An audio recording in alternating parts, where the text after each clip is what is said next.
But we're going to talk about custom functions today. Now, if you remember, functions in Python are built-in things that Python can do, right? They're just built-in things that Python can do.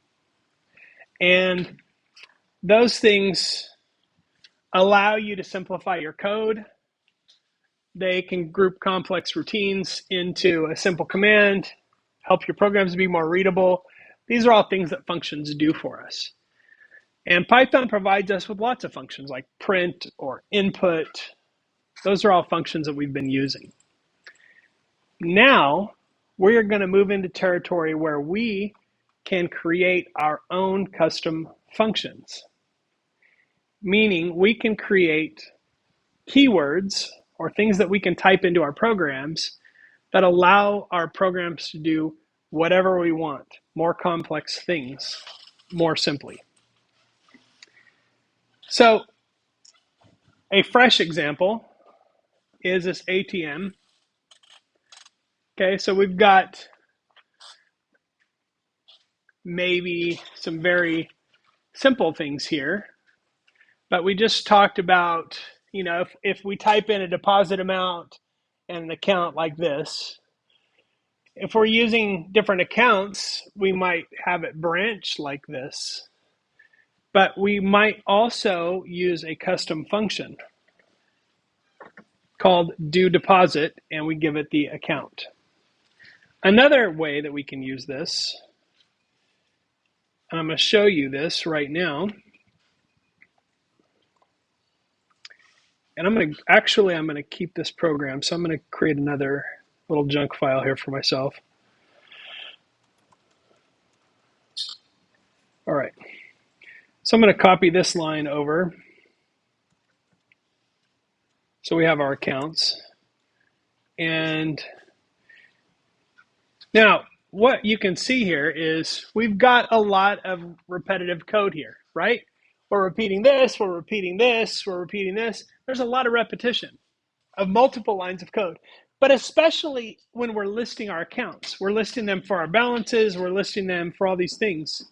So this code basically right here kind of gets repeated throughout. For key and accounts, for key and accounts. There's a lot of repetition here. So if I have that code and I run this like that, it lists the accounts. But let's say I wanted to do more than just that. It might be print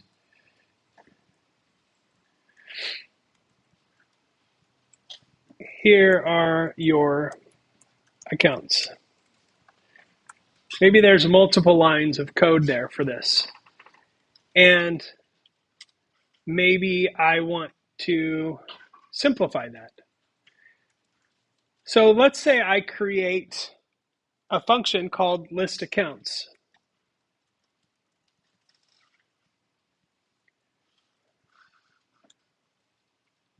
And inside that function is this code.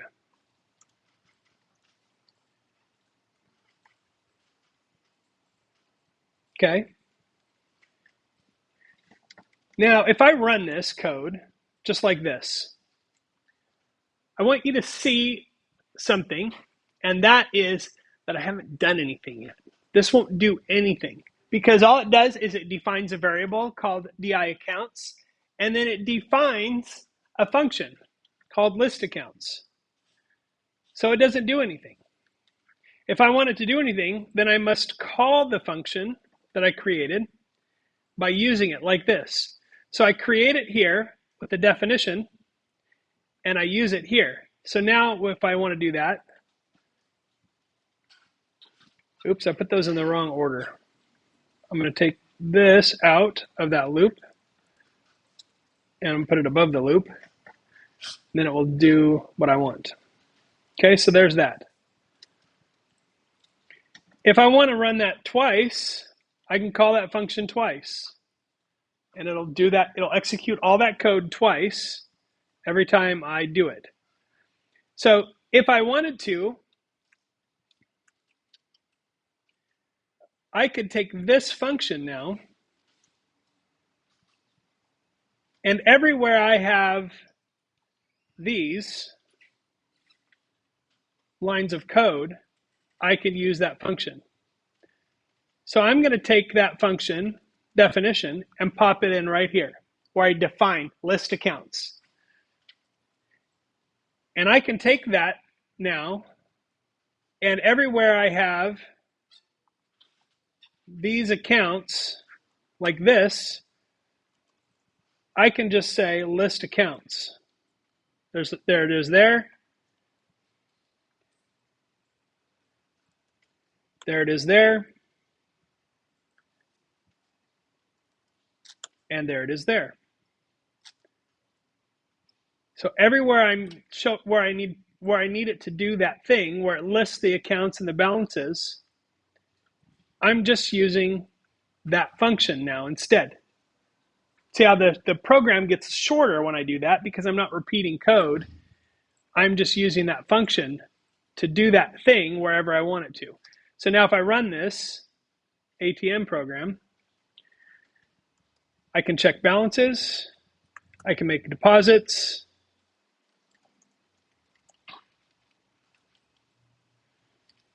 okay, savings, and 200.